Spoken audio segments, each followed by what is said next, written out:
Nasi yang udah basi diolah lagi untuk dikonsumsi. Menarik. Ada aja ya ide orang. Yuk kita bahas kenapa nasi itu bisa basi dan apa dampaknya ke kesehatan kalau nasi yang basi kita konsumsi. Jadi seperti apa sih nasi basi itu?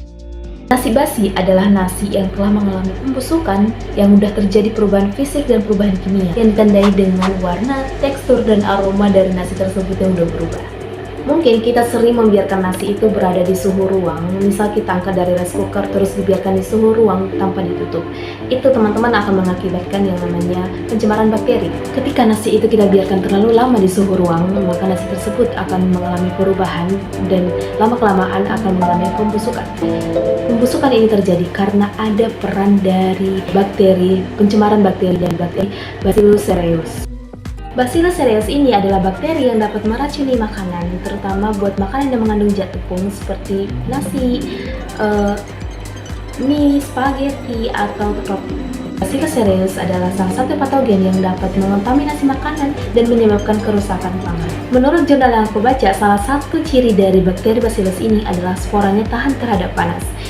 Jadi ketika di nasi yang udah matang, itu masih tetap ada bakteri Bacillus cereus ini, dan ketika kita taruh nasi tersebut di suhu ruang, maka bakteri Bacillus cereus tersebut akan berkembang lagi dan mulai memakan karbohidrat di nasi, yang mana inilah yang menyebabkan terjadi perubahan aroma, tekstur pada nasi tersebut. Nasinya berubah menjadi lembek, aromanya berubah menjadi tidak sedap dan mengeluarkan bau asam karena terbentuknya gas dan asam organik.